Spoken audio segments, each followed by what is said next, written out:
ব্যবস্থাটাকে যদি ভেঙে দিতে পারি, আমরা যুবক সম্প্রদায়টাকে যদি আমরা মানে নষ্ট করে দিতে পারি, তাহলে একটা দেশকে শেষ করার পক্ষে আর এর চেয়ে কোনো বিকল্প পথ নেই। আজকে এইটা শুরু হয়েছে আমাদের দেশে, যে যুবকদের মেধা, যুবকদের প্রশ্ন করার ক্ষমতা নষ্ট করে দেয়।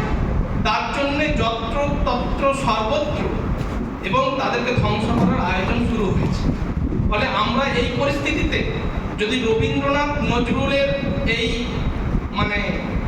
আদর্শ তাদের মধ্যে যদি না যায়, তাহলে কিন্তু আমরা যে কোন কঠিন পরিস্থিতির মধ্যে আমরা পৌঁছব। যে সুকান্ত ভট্টাচার্য খুব কম বয়সে তিনি মারা গিয়েছিলেন, তার একটা কবিতা রয়েছে ছাড়পত্র কাব্যগ্রন্থের প্রথম কবিতা। কত বছর বয়সের যুবক? 20-21 বছর বয়সের যুবক। দেশের অন্যায় অত্যাচার, জমিদার যোদ্ধা শ্রেণীর অন্যায় অত্যাচারে তিনি ব্যথিত হয়েছিলেন। তিনি বলছেন যে শোন রে মালিক, শোন রে মজুমদার, তোদের প্রাসাদে জমা হলো কত মানুষের হাড়, হিসাব কি দিবি তার?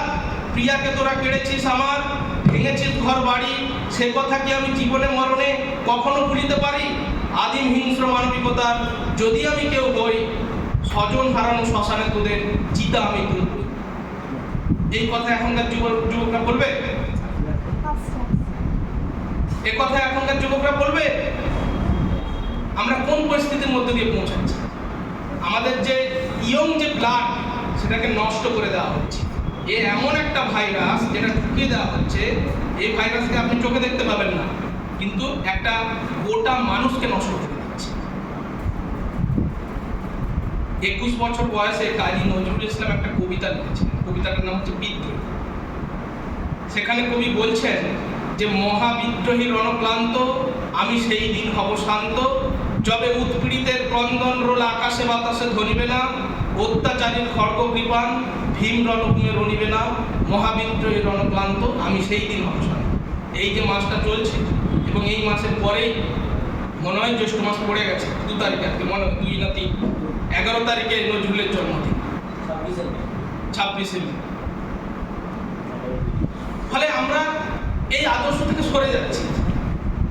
আমাদের আজকের দিনে আমরা যদি এই মৃত্যুর একটা কবল থেকে যদি নিজেদেরকে রক্ষা করতে না পারি, নজরুল এবং রবীন্দ্রনাথের চর্চা যদি না করতে পারি, শুধু রবীন্দ্রনাথ নজরুল কেন, যে সমস্ত মনীষী মহাপুরুষ ওই আমাদেরকে পথ দেখিয়ে গেছেন, তাদের পথ এখান থেকে কিছুটা দূরে বীর সিং রয়েছে, বীর সিং, বিদ্যাসাগরের আমাদের একটা বিরাট গর্বের জায়গা। বিদ্যাসাগরের দেশের আমরা মানুষ। আজকের যে পরিস্থিতি, যে সমাজ, আজকে সাম্প্রদায়িক সমস্যা এত জ্বলন্ত সমস্যা হয়ে গেছে, মানুষের কর্মসংস্থানকে ভুলিয়ে দিয়ে, মানুষের মধ্যে সম্প্রদায়টাকে ঢুকিয়ে দিয়ে, ধর্মটাকে ঢুকিয়ে দিয়ে, তোমার আসল লক্ষ্য থেকে তোমাকে বিচ্যুত করে দিয়ে তোমাকে ভুলিয়ে রাখা হচ্ছে। বিদ্যাসাগরের শরণাপন্ন আমরা হতে পারি। রবীন্দ্রনাথ বিদ্যাসাগর সম্পর্কে বলেছিলেন যে একজন প্রাতঃস্মরণীয় মহাপুরুষ।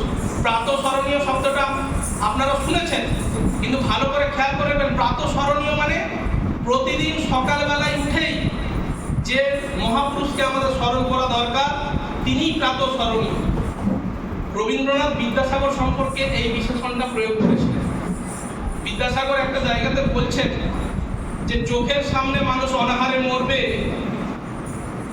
ব্যাধিতে, মৃত্যুতে, মহামারীতে দেশ উজাড় হয়ে যাবে, আর দেশের মানুষ চোখ বুঝে ভগবান ভগবান করবে, এমন ভগবত প্রেম আমার নেই, আমার ভগবান আছে মাটির পৃথিবীতে। রবীন্দ্রনাথ কি বলছেন? রবীন্দ্রনাথ বলছেন, কৃষাণের জীবনের শরীর যে জন, কর্মে ও কথায় সত্য আত্মীয়তা করেছে অর্জন, যে আছে মাটির কাছাকাছি, সে কবির বাণী লাগি কান পেতে আছি। রবীন্দ্রনাথ বলছেন, অর্থাৎ মাটির কাছাকাছি মানুষ, তাদের সঙ্গে রবীন্দ্রনাথ তার আত্মিক সম্পর্ক। আজকে কবি প্রণাম অনুষ্ঠানে রবীন্দ্রনাথ আমাদেরকে যা দিয়ে গেছেন, আমরা কিছুই রক্ষা করতে পারছি না। আমেরিকার একজন ভদ্রলোক, তিনি রবীন্দ্রনাথকে খুব ভালোবাসতেন। আমি একটু সংক্ষিপ্ত শেষ করে দিই। আমেরিকার এক ভদ্রলোক রবীন্দ্রনাথকে খুব ভালোবাসতেন।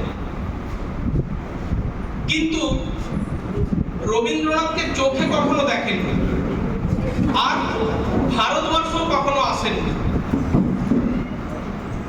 তিনি রবীন্দ্রনাথের গীতাঞ্জলি পড়েছেন, রবীন্দ্রনাথের রক্তকরবী নামে একটি নাটক রয়েছে, তার ইংরেজিতে অনুবাদ হয়েছে রেড ওলিয়েন্ডার, সেটি পড়েছেন। এবং এই সব সৃষ্টি, রবীন্দ্রনাথের এই সব সৃষ্টি পড়ে সেই ভদ্রলোক রবীন্দ্রনাথকে দেবতার স্থানে বসিয়েছিলেন। এবং আমিও মনে করি আমার ঠাকুর হচ্ছেন রবীন্দ্রনাথ। এবং সেই ভদ্রলোক সারা জীবন মৃত্যুর সময়ও রবীন্দ্রনাথ রবীন্দ্রনাথ জপ করতে করতে মারা গেছে। কারণ রবীন্দ্রনাথ আমাদেরকে যা দিয়ে গেছেন, একজন বিদেশি বিধর্মী মানুষ, তিনি দেশকালের গণ্ডি পেরিয়ে তিনি রবীন্দ্রনাথকে তার আত্মায় প্রাণে বসিয়েছেন। আর আমরা আমাদের দেশের মানুষ রবীন্দ্রনাথকে আমরা ছুঁড়ে ফেলে দিয়েছি। কতজন আছে যারা রবীন্দ্রনাথকে স্মরণ করে, 25শে বৈশাখ এলে রবীন্দ্রনাথ স্মরণ, তারপর সারাদিন ওই সঞ্চয়িতার পৃষ্ঠার উপরে ধুলো ভর্তি, এইরকম চর্চার তো কোনো মূল্য নেই। কিছুক্ষণ আগে এই বাচ্চা বাচ্চা মেয়েরা যে গানগুলো করছিল, এই গানগুলো কত সুন্দর করে ওরা গেয়েছে। যে আমাদের এই গানের মধ্যে যে লাইনগুলো রয়েছে, সেই লাইনের মধ্যেই রবীন্দ্রনাথ অনেকগুলো কথা গুরুত্বপূর্ণভাবে বলেছেন। যে নয়নের বৃষ্টি হতে ঘুচবে কাল। আমরা যদি আমাদের জ্ঞানের চর্চাটা না করতে পারি, তাহলে আমাদের অন্ধকার তো ঘুচবে না। আমাদেরকে জ্ঞানের চর্চাতে আরো উদ্দীপ্ত হতে হবে, এই জায়গাটা কিন্তু মনে রাখতে হবে। আর একটা উদাহরণ দিয়ে আমি শেষ করবো একটু, সেটা হচ্ছে রবীন্দ্রনাথ শান্তিনিকেতন তখন তৈরি করেছেন।